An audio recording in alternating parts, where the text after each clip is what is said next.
واعبدوا الله ولا تشركوا به شيئا وبالوالدين إحسانا آمنت بالله صدق الله مولانا العظيم إن الله وملائكته يصلون على النبي يا أيها الذين آمنوا صلوا عليه وسلموا تسليما الصلاة والسلام عليك يا سيدي يا رسول الله وعلى آلك وأصحابك يا سيدي يا حبيب الله الصلاة والسلام عليك يا سيدي يا محبوب رب العالمين وعلى آلك وأصحابك يا سيدي يا رحمة للعالمين يا صاحب الجمال ويا سيد البشر من وجهك المنير لقد نذر القمر لا يمكن الثناء كما كان حقه بعد الخدا حضر کوئی قصہ حمد و صلات کے بعد نہایت ہی عزت و تکریم کی لائق قرائے اعظام ثنا خانہ مصطفیٰ شاہ خان مصطفیٰ میرے بزرگ دوستوں سامعین ناظرین،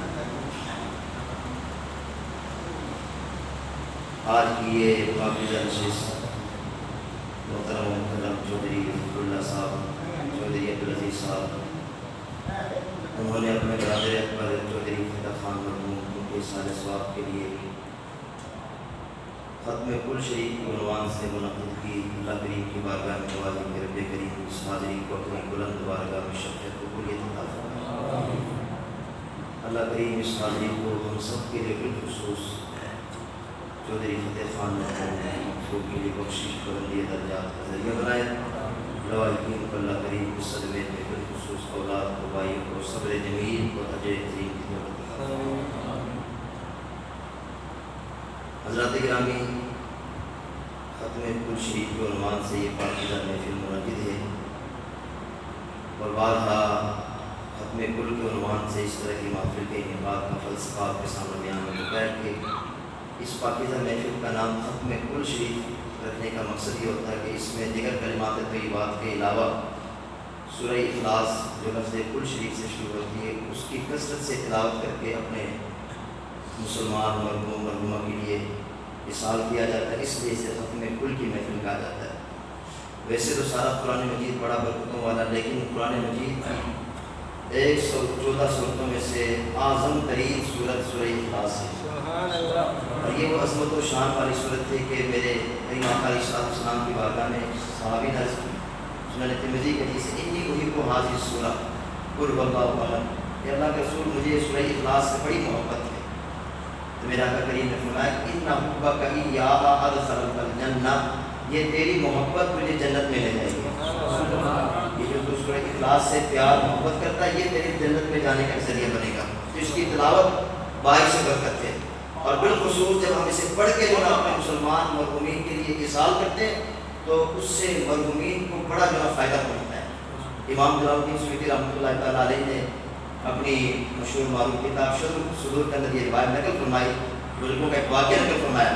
حضرت حماد مکی رحمۃ اللہ تعالیٰ علیہ آپ فرماتے ہیں کہ میں مکہ المکرمہ کے قبرستان میں زیارت کے لیے گیا تو اچانک آنکھ لگی، تو فرماتے ہیں کہ میں خواب دیکھتا ہوں، خواب کے اندر عالم رویا کے اندر جو ہے یہ دیکھتا ہوں کہ جتنے بھی مردے ہیں وہ ہلکا در ہلکا کھڑے ہیں، گروپ در گروپ کھڑے ہیں۔ تو میں نے ان سے پوچھا کہ خواب کے اندر یہ قیامت تو برپا نہیں ہوئی، معاملہ کیا ہے؟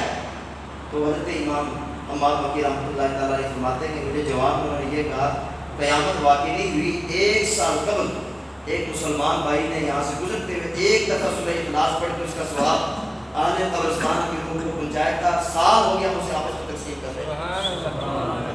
تو ایک دفعہ جب بندہ سے تلاوت کرتا اللہ کریم اتنا اجر عطا فرماتا ہے، تو اندازہ لگائیے کہ کثرت کے ساتھ جب اس کی تلاوت کی جائے گی اور اس کا ثواب اپنے مسلمان بھائیوں کے لیے احسان کیا جائے گا تو اللہ کریم کتنا مجھے اجر عطا فرماتا ہوگا۔ اور پھر امام جلال الدین سیوطی رحمۃ اللہ تعالیٰ نے مولائی کائنات سے یہ روایت نقل فرمائی، یہ مرفوع روایت ہے۔ حدیث مرفوع سے کہتے ہیں کہ صحابی تک یہ روایت پہنچی اور آگے اس کا ذکر نہ ہو، لیکن کریم آقا علیہ السلام کو فرمان ہو۔ مرفوع روایت ہے کہ حضرت علی مرتضیٰ شریف خدا فرماتے رضی اللہ تعالیٰ عنہ کہ جو آدمی 11 دفعہ سورہ اخلاص پڑھ کے قبرستان والوں کی روح کو ایصال کرے تو جتنے مردے مسلمان اس قبرستان کے اندر مدفون ہیں اللہ کریم سب کی تعداد کے برابر اسے بھی اجر عطا فرما دیتا ہے۔ یہ بڑی برکتوں والی صورت اللہ کریم ہمیں قرآن مجید کی صحیح معنوں میں تلاوت کرنے سمجھنے اور پھر اس کی تعلیمات پہ عمل پیرا ہونے کی توفیق عطا فرمائے۔ حضرات گرامی مجھے جو موضوع دی گیا وہ عظمت والدین اور قرآن و حدیث کی روشنی میں چند معلومات اس کے حوالے سے آپ کے گوشت گزار کرنے کی میں ساتھ حاصل کروں گا۔ اللہ کریم کی بارگاہ میں دعا ہے کہ اللہ کریم مجھے حق سچ بیان کرنے اور پھر ہم سب کو اس پہ عمل پیرا ہونے کی توفیق عطا فرمائے۔ حضرات گرامی دین اسلام جو رب کریم کا مقبول محبوب اور پسندیدہ دین ہے، ان الدین عند اللہ الاسلام، اور اللہ کریم نے اپنی مخلوق کے لیے جس دین کا انتخاب کیا ودین لکم الاسلام دینہ وہ دین اسلام ہے، اللہ کا بھی محبوب دین، اور اللہ نے اپنے بندوں کے لیے جس دین کو چنا وہ دین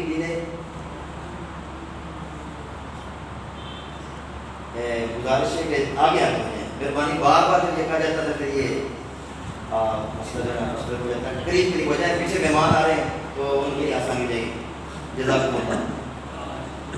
ٹھیک ہے گرمی ہے لیکن مہمان بعد جو نا ان کے لیے مستقبل کوشش کریں انشاءاللہ پورے وقت پہ جو نا بیان کرتی وقت سے 5 منٹ پہلے جو نا تبھی توجہ بہتر رکھنی ہے۔ دین اسلام جو رب کریم کا مقبول اور محبوب پسندیدہ دین ہے، اس دین کے اندر جہاں حقوق اللہ عبادات الہیہ بندوں کے اللہ کے حقوق کی ادائیگی کی بڑی تاکید ہے، وہیں پر اس دین میں بندوں کے حقوق العباد کی بھی بڑی تاکید ہے۔ بلکہ اگر قرآن و حدیث کا اس لحاظ سے مطالعہ کیا جائے کہ معافی کے لحاظ سے اگر دیکھا جائے تو حقوق العباد کی اہمیت حقوق اللہ پہ بڑھ جاتی ہے۔ حقوق اللہ میں اگر کوئی بندہ غلطی بتائی کرتا ہے تو رب کریم کی رحمت سے قوی امید ہے کہ جب صدق کے دل سے وہ معافی مانگے گا اللہ معاف فرما دے گا۔ بلکہ چھوٹے گناہوں کے بارے میں تو اللہ کریم کا یہ فرمان ہے ان الحسنات یذہبن السیئات، بندہ جب چھوٹے گناہ کرتا ہے اس کے بعد فوراً جب نیکی کرتا ہے تو وہ نیکی اس گناہ کو لے جاتی ہے، ختم کر دیتی ہے۔ حقوق اللہ کے اندر اگر غلطی ہو جائے، کوئی بھول چوک ہو جائے تو رب کی رحمت سے امید کبھی ہے کہ اللہ معاف فرما دے گا۔ لیکن بندوں کے حقوق میں اگر کوئی غلطی ہو جائے، کسی کا حق قسم ہو جائے، کسی کا دل دکھ جائے، رب اس وقت تک معاف نہیں فرماتا جب تک بندہ معاف ہوتا ہے۔ معافی کے لحاظ سے دیکھا جائے تو حقوق العباد بندوں کی حقوق کی اہمیت حقوق اللہ کے بڑھ کر ہے، حتیٰ کہ بڑے بڑے نیک اعمال بھی بندوں کے حقوق کی معافی کا سبب نہیں بن سکتے ہیں۔ حج بہت بڑا عمل ہے، بندہ جب صدق کے دل سے حلال کمائی سے حج کر کے واپس آتا ہے صحیح حدیث سے تو گناہوں سے یوں پاک صاف ہو جاتا جس طرح ابھی ماں کے پیٹ سے نکلا تھا، گناہوں سے پاک صاف تھا۔ لیکن حقوق العباد حج سے بھی معاف نہیں ہوتے، کسی کا حق غصب کیا، کسی کا دل دکھایا، جب تک وہ بندہ معاف نہ کرے اس سے یہ معافی نہ مانگے اس وقت تک اللہ معاف نہیں فرماتا۔ جہاد بہت بڑا عمل ہے، شہادت بہت بڑا عمل ہے، اللہ خوش قسمت لوگوں کو یہ اعزاز فرماتا ہے۔ شہادت سے بھی صحیح روایتوں سے پتہ چلتا ہے کہ اللہ کے حقوق معاف ہو جاتے ہیں، بندوں کے حقوق شہادت سے بھی معاف نہیں ہوتے جب تک بندہ معاف نہ فرمائے۔ لہٰذا اس لحاظ سے دیکھا جائے تو حقوق العباد حقوق اللہ پہ اس کی اہمیت زیادہ ہے۔ حقوق العباد بندوں کے حقوق میں ویسے تو طویل فہرست ہے کہ جس میں عام مسلمان آ جاتے ہیں، انسانیت کے بعد مسلمان، پھر پڑوسی، پھر رشتہ دار، پھر اس کے بعد رشتہ داروں کے اندر بھی الاقرب فالاقرب ترتیب ہے، جو جتنا زیادہ قریب ہوگا اس کا حق اتنا ہی زیادہ ہوگا۔ حتیٰ کہ حقوق العباد میں سب سے زیادہ قرآن و حدیث میں جس حق کی تاکید زیادہ آتی ہے وہ حقوق الوالدین، والدین کے حقوق ہیں۔ اللہ کریم نے بھی، اس کے محبوب کریم نے بھی کہ عبادات میں اور نیک اعمال میں اللہ کی اطاعت و فرمانبرداری کے بعد جس حق کا ذکر آتا ہے وہ حقوق الوالدین، وہ والدین کے حقوق ہیں۔ اور گناہوں کے اندر، نافرمانیوں کے اندر، شرک کے بعد جس گناہ کا ذکر ہے وہ والدین کی نافرمانی ہے۔ نیکیوں کے اندر عبادات الہیہ کو بجا لانے کے بعد جو سب سے بڑی نیکی ہے وہ والدین کے حسن سلوک سے پیش آنا، اور گناہوں کے اندر شرک کے بعد احادیث میں جس گناہ کا اکثر ذکر آتا ہے وہ والدین کی نافرمانی ہے۔ قرآن مجید فرقان حمید کا اللہ کریم نے 20 جگہ ایسی جہاں اپنی عبادت کے بعد اللہ کریم نے جس حق کو ادا کرنے کا تاکیدی حکم عطا فرمایا وہ والدین کے حقوق ہیں۔ چنانچہ پارہ نمبر 1 کے بالکل آغاز میں اللہ کریم نے جو فرمایا وَإِذْ أَخَذْنَا مِيثَاقَ بَنِي إِسْرَائِيلَ لَا تَعْبُدُونَ إِلَّا اللَّهَ وَبِالْوَالِدَيْنِ إِحْسَانًا، ہم نے بنی اسرائیل سے جہاں اور بہت سارے پختہ عہد لیے تھے، وعدے لیے تھے، ان نے ایک وعدہ یہ بھی لیا تھا بنی اسرائیل سے، انبیاء کرام کی مسافت سے یہ وعدہ لیا کہ اللہ کے علاوہ کسی کی عبادت نہیں کرنی. ایک تو یہ ان سے عہد لیا، اور دوسرا بنی اسرائیل سے کہ ہمارا یہ عہد تھا وَبِالْوَالِدَيْنِ احسانا، اپنے والدین کے ساتھ حسن سلوک سے پیش آنا. پارہ نمبر 5 کے اندر اللہ کریم فرماتا ہے وَاعْبُدُوا اللَّهَ وَلَا تُشْرِكُوا بِهِ شَيْئًا وَبِالْوَالِدَيْنِ احسانا، اللہ کی عبادت کرو، اللہ کے علاوہ کسی اور کی پوجا مت کرو. وَبِالْوَالِدَيْنِ احسانا، اور والدین کے ساتھ حسن سلوک سے پیش آؤ. واضح اللہ کا حکم ہے. پارہ نمبر 15 کے اندر اللہ کریم نے واضح فرمایا وَقَضَىٰ رَبُّكَ أَلَّا تَعْبُدُوا إِلَّا إِيَّاهُ وَبِالْوَالِدَيْنِ احسانا. رب کا یہ حکم ہے، رب کا یہ تمہیں حکم ہے کہ اللہ کے علاوہ کسی کی عبادت مت کرو اور اپنے والدین کے ساتھ حسن سلوک سے پیش آؤ. سورہ لقمان کے اندر اللہ کریم نے فرمایا أَنِ اشْكُرْ لِي وَلِوَالِدَيْكَ، تمہارے کو یہ بھی ضروری ہے کہ میرے شکر گزار بنو، میرا شکریہ ادا کرو، اور میرے شکر کے ساتھ ساتھ اپنے والدین کے بھی شکر گزار بنو کہ میرے بھی تمہارے پر احسانات ہیں. میں منعم حقیقی ہوں، عدم سے وجود کی طرف تمہیں لایا، اور تمہارے والدین کا بھی تمہارے پر احسان ہے، وہ بھی تمہارے وجود کے سبب ہیں. لہٰذا وہ منعم مجازی ہیں، محسن مجازی ہیں. لہٰذا جہاں میرا شکر تمہارے پر ضروری اور لازمی ہے، اپنے والدین کا شکر بجا لانا بھی تمہارے پر ضروری اور لازمی ہے. اس کے علاوہ اور متعدد آیات جن میں اللہ کریم نے واضح طور پر حکم عطا فرمایا کہ میری بات کے بعد اگر تمہارے اوپر کوئی حق ہے تو اپنے والدین کے ساتھ حسن سلوک سے پیش آنا، ان کی رضا جوئی حاصل کرنا، کہ جانی مالی خدمت کر کے انہیں خوش رکھنا، یہ تمہارے اوپر حق بنتا ہے.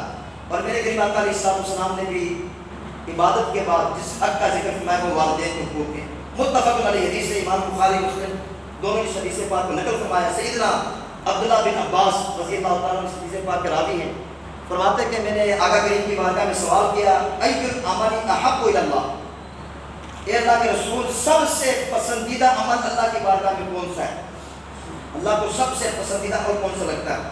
میرے آقا کریم نے فرمایا الصلاۃ علی وقتہا، کہ نماز کو نماز کے وقت پہ پڑھنا یہ اللہ کو سب سے پسندیدہ عمل ہے. ثم ای، اے اللہ کے رسول اس کے بعد کون سا عمل سب سے زیادہ اللہ کو محبوب ہے؟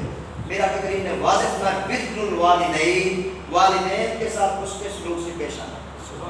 صحابی فرماتے ہیں پھر میں نے عرض کیا ثم ای، اے اللہ کے رسول اس کے بعد کون سا عمل اللہ کو زیادہ پسند ہے؟ فرمایا الجہاد فی سبیل اللہ، اللہ کے راستے میں جہاد کرنا، دین اسلام کی سربلندی کے لیے راہ خدا میں لڑنا، یہ اللہ کو سب سے پسندیدہ عمل ہے. نماز کے بعد جہاد سے قبل جو عمل سب کو اللہ سب سے زیادہ اللہ کریم کی بارگاہ میں مقبول اور محبوب ہے وہ والدین کے ساتھ حسن سلوک سے پیش آنا. اور پھر گناہوں کے اندر بھی اللہ کی نافرمانی کے بعد سب سے سنگین جو گناہ ہے شرک کے بعد وہ والدین کی نافرمانی ہے. یہ حدیث پاک بھی امام بخاری نقل فرمائی. ایک صحابی نے آقا کریم کی بارگاہ میں عرض کی کہ اے اللہ کے رسول، بلکہ آقا کریم نے خود، جس طرح کی روایت ہے آقا کریم نے خود صحابی حضرت ابو بکر رضی اللہ تعالیٰ عنہ اس حدیث پاک کے راوی آقا کریم نے صحابہ سے فرمایا الا انبئکم باکبر الکبائر، اے اللہ کے رسول کیا اے میرے صحابہ کیا میں تمہیں سب سے بڑے گناہ کے بارے میں نہ بتلاؤں؟ قال ثلاثا، حضور نے 3 دفعہ یہ جملہ دہرایا الا انبئکم باکبر الکبائر، سب سے بڑے گناہ کے بارے میں تمہیں نہ بتلاؤں؟ تمہیں یہ بات واضح نہ کر تو کون سا گناہ سب سے بڑا ہے؟ صحابہ نے عرض کی بلا یا رسول اللہ، اے اللہ کے رسول کیوں نہیں، ضرور ہمیں بتلا دیجیے تاکہ ہم ان گناہوں سے بچیں. تو میرے کہ آقا علیہ السلام نے 2 گناہوں کا ذکر کیا. پہلا گناہ الاشراک باللہ، اللہ کے ساتھ کسی اور کو شریک ٹھہرانا، ذات میں صفات میں کسی دوسرے کو عبادت کا حقدار سمجھنا، یہ شرک سب سے بڑا گناہ. وحقوق الوالدین، اور والدین کی نافرمانی کرنا. دوسرا گناہ والدین کی نافرمانی، ان کو ناراض رکھنا، ان کا دل دکھانا، یہ شرک کے بعد سب سے سنگین گناہ ہے. اس سے بھی آپ اندازہ لگا سکتے ہیں کہ والدین کی اطاعت کتنا بڑا عمل ہے اور ان کی نافرمانی کتنا بڑا گناہ ہے. اور یہ اتنا بڑا سنگین جرم ہے والدین کی نافرمانی. یقین جانیے کہ بڑی بڑی عبادات پھر یہاں پہ ہیج نظر آتی ہیں. جب ماں باپ ناراض ہو تو پھر بندے کے بڑے بڑے عمل وہ عبث اور بیکار ہو جاتے ہیں. اگر ماں باپ راضی ہوں تو یقین جانیے کہ اعمال باقی بھی مقبول و محبوب. اگر والدین بندے سے ناراض ہو تو بڑے بڑے عمل جو نا وہ سائڈ پہ لے جاتے ہیں. صحیح حدیث ہے، بار آپ نے سنی ہوگی سیدنا علقمہ رضی اللہ تعالیٰ حضور کے صحابی ہیں. صحابی کوئی معمولی اعزاز نہیں کہ سارے زمانے کے دوست کتب ابدال ایک طرف کو کسی صحابی کے گرد راہ پر نہیں پہنچ سکتے ہیں. صحابی بھی ہیں اور صاحب تقویٰ صحابی بھی ہیں کہ شب بھر قیام کرتے ہیں, دن بھر روزہ رکھتے ہیں. صاحب اللیل اور صاحب النہار قائم اللیل صحابی ہیں, صدقہ و خیرات کرنے والے صحابی ہیں. جب آخری وقت ان کا آتا ہے, حضرت علقمہ رضی اللہ تعالیٰ عنہ, آپ کا جب نزا کا وقت آتا ہے تو زبان پہ کلمہ جاری نہیں ہوتا. بیوی بڑی کوشش کرتی ہے, رفیقہ حیات نے بڑی کوشش کی کلمہ شہادت کی تلقین کی, لیکن زبان پہ جاری نہیں ہوتا. نزا کے وقت میں بڑی ایک مشکل بنی ہوئی. حضرت علقمہ رضی اللہ تعالیٰ عنہ کریم آقا علیہ السلام کی بارگاہ میں یہ پیغام پہنچایا گیا کہ آپ کے صحابی حضرت علقمہ نزا کا وقت ہے اور روح نکل نہیں رہی اور زبان پہ کلمہ جاری نہیں ہو رہا. آپ کا صحابی, آپ کا دوست مشکل میں ہے. میرے کریم آقا علیہ السلام نے جلیل القدر صحابہ کو بھیجا, چلو تم تلقین کرو. اللہ کریم اس کی زبان پہ کلمہ جاری کرتے. صحابہ نے تلقین کی, زبان پہ کلمہ جاری نہیں ہوا. میرے کریم آقا علیہ السلام نے پھر یہ دریافت کروایا کہ دیکھیں کہ اس کے والدین ہیں. جب آقا کریم نے یہ سوال کیا تو صحابہ نے معلوم کرنے کے بعد بتایا کہ آپ تو اس کے فوت ہو چکے ہیں حضرت علقمہ کے, لیکن والدہ ان کی بقید حیات تھی, زندہ ہیں, بوڑھی ہیں. حضور نے فرمایا کہ جاؤ انہیں میرا پیغام دو, اگر وہ خود چل کے آ سکتی تو ٹھیک, نہیں تو میں امام الانبیاء بنفس نفیس اس کی بارگاہ میں حاضر ہوتا ہوں. کریم آقا علیہ السلام کے جب یہ پیغام اس بوڑھی ماں کی بارگاہ میں پیش ہوا تو اس بوڑھی ماں نے کہا کہ میرے آقا نے مجھے بلایا, حضور نے مجھے بلایا تو میں حتل اس ساتھ کوشش کر کے میں خود پہنچتی ہوں, لہذا عصا ہاتھ میں لیا اور مطلب عصا کے سہارے حضور کی بارگاہ میں حاضر ہوتی ہے. حضرت علقمہ رضی اللہ تعالیٰ عنہ کی والدہ محترمہ کہ دیکھیے کہ والدین اگر ناراض ہو تو بڑا سا بڑا عمل بھی وہاں پہ عبث نظر آتا ہے. حضرت علقمہ رضی اللہ تعالیٰ عنہ کی والدہ محترمہ حضور کی بارگاہ میں حاضر ہوتی ہے تو حضور ان سے پہلا سوال یہ کرتے ہیں کہ آپ کا بیٹا علقمہ کیسا ہے؟ ماں عرض کرتی ہے اللہ کے رسول بڑا نیک ہے, صدقہ و خیرات کرتا ہے, دن بھر روزہ رکھتا ہے, رات بھر قیام کرتا ہے, عبادت کے اندر اس کا بڑا چرچا ہے. حضور فرماتے ہیں کہ اچھا یہ بتاؤ کہ عبادت کے اندر تو بڑا اس کا نام ہے, لیکن تم اس سے راضی ہو یا ناراض ہو؟ والدہ کہتی ہے کہ بس یہی بات ہے کہ میں اس سے ناراض ہوں. وجہ کیا ہے؟ وجہ یہ جو آج ہمارے معاشرے کے اندر پائی جاتی ہے, وجہ یہ کہ یہ اپنی بیوی کی بات کو میری بات پہ ترجیح دیتا ہے, زوجہ کی بات کو میری بات پہ ترجیح دیتا ہے, ہمیشہ اس کی بات مانتا ہے, میری بات نہیں مانتا, لہذا میرا دل ان سے ناراض ہے, دکھی ہوئی ان سے. حضور نے فرمایا بس سمجھ گیا, آقا کریم نے فرمایا بس یہی وجہ ہے, ماں ناراض ہے تو کلمہ جاری نہیں ہوا. حضور نے صحابہ کو فرمایا کہ جاؤ لکڑیاں جمع کر کے لاؤ اور آگ جلاؤ. اتنی بات جب کی تو حضور کی بارگاہ میں وہ بوڑھی ماں عرض کرتی ہے اللہ کے رسول یہ لکڑیاں جمع کر کے آگ جلانے مقصد کیا ہے؟ حضور نے فرمایا کہ مقصد یہ ہے کہ تمہارے بیٹے کو اس میں ڈال دینا, جلا دینا. عرض کی اللہ کے رسول یہ نہیں ہو سکتا, میرا بیٹا ہے, میرا دل بند ہے, میں یہ برداشت نہیں کر سکتی کہ میرا بیٹا اور آگ کے اندر چلے. میرے کریم آقا علیہ السلام نے خوبصورت انداز میں ماں کے سامنے یہ بات واضح کرتی ہے, میری ماں, اے بوڑھی ماں سن لے, اگر دنیا کی آگ اس کو جلائے تجھے دکھ لگتی ہے, آخرت جہنم کی آگ اس سے بھی زیادہ سخت ہے. اگر تو چاہتی ہے کہ تیرا بیٹا آگ سے بچ جائے تو پھر صدق کے دل سے اسے معاف کر دے, نہیں تو جہنم کی آگ کے طرف چلے گا. جب اتنی بات کریم آقا علیہ السلام نے بیان فرمائی تو حضرت علقمہ کی والدہ محترمہ نے عرض کی کہ اللہ کے رسول آپ گواہ ہو جائیں, آپ کو بھی رب کو بھی گواہ بنا کر میں یہ بات کا اعلان کرتی ہوں کہ میں اپنے بیٹے علقمہ سے راضی ہو چکی ہوں. اتنی بات جب کی حضور نے حضرت بلال حبشی اور دیگر صحابہ کرام کو بھیجا, جاؤ دیکھو کہ علقمہ کی زبان پہ کلمہ جاری ہے کہ نہیں. تو روایت میں کہتا ہے کہ صحابہ بھی دروازے سے باہر تھے, ابھی دروازے سے اندر داخل نہیں ہوتے, دروازے پر کلمہ جاری ہونے کی آوازیں آئی تھی, اشہد ان لا الہ الا اللہ و اشہد ان محمدا عبدہ و رسولہ. ماں نے جو معاف کیا رب کریم نے کر فرما دیا.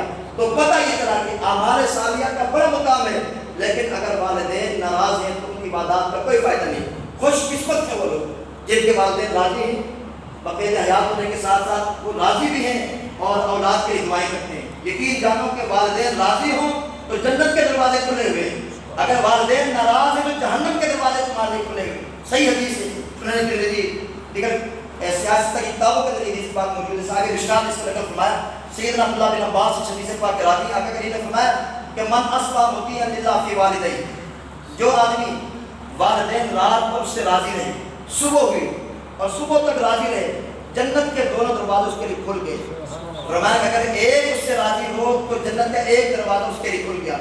ومن اصبح عاصیا للہ، اور جس آدمی نے اس حال میں صبح کی کہ ماں باپ رات بھر ناراض ہیں. ذرا اندازہ ہے حدیث کے جو الفاظ میں میرا آقا نے یہ نہیں فرمایا کہ ساری زندگی نا ایک رات ناراض رہے تو وبال کیا ہے؟ اصبح له بابان مفتوحان من النار، جہنم کے 2 دروازے اس کے لیے کھول دیے جاتے ہیں.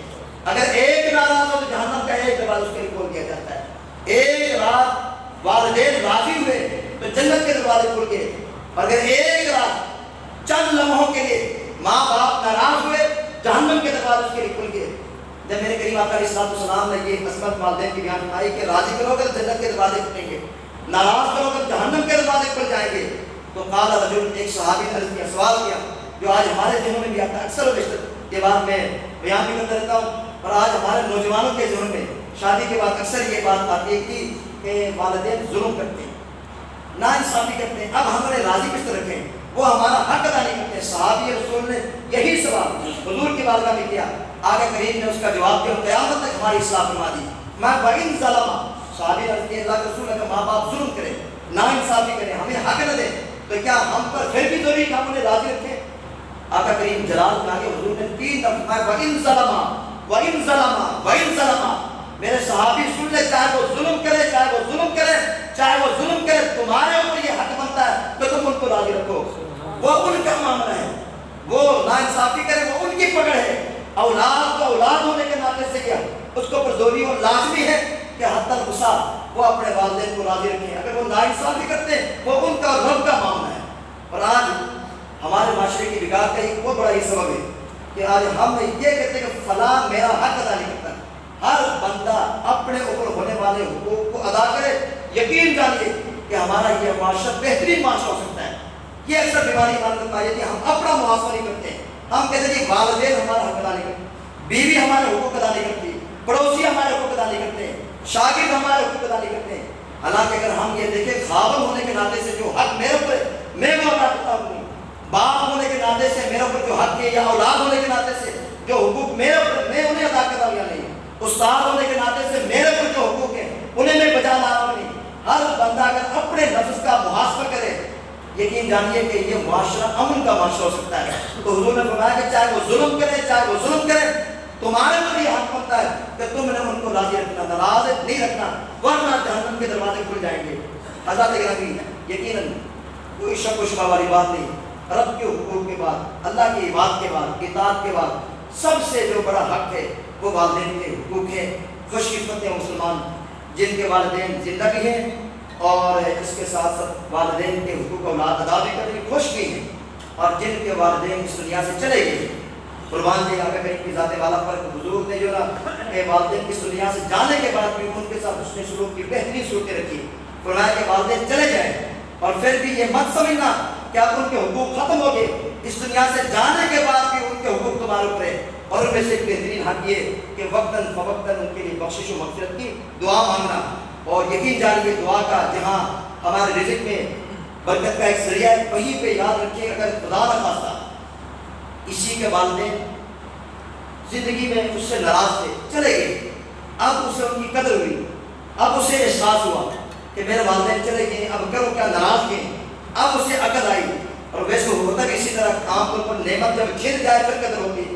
اب وہ دل میں سوچتا کہ میں ان کو کس طرح راضی کروں. تو میرے کریم آقا علیہ السلام نے یہاں بھی ہمیں خالی اور محروم نہیں چھوڑا، بے سہارا نہیں چھوڑا. آقا کریم نے فرمایا بہترین عمل یہ ہے کہ جس کے والدین چلے جائیں فلا یزال یقولهما ویستغفرهما حتی یکتبہ اللہ بارا، وقتاً فوقتاً ان کے لیے بخشش و مغفرت کی دعا مانگتا رہے. وقت آئے گا اللہ اسے نیک اولاد کا درجہ دے گا. جن کے والدین ناراض ہیں، جن کے ہیں، وہ حتی الوسع کوشش کریں کہ ان کی رضا جوئی کو حاصل کریں. یقیناً ان کی رضا جوئی میں ہماری دین دنیا کی بھلائی ہے. اور جن کے چلے گئے ایمان کی حالت میں، ان کے لیے جو نا بہترین ایمانوں پر حق یہ بنتا ہے کہ ہم ان کے لیے اصالہ ثواب کی محافل کا انعقاد کریں، نیک اعمال کریں اور بخشش و مغفرت کی دعا مانگیں. رب کریم کی بارگاہ میں دعا ہے کہ اللہ کریم ہمارے محترم مکرم چودھری فتح خان محبوب ان کی بخشش فرمائے، ان کی اولاد کو اس صدمے پہ صبر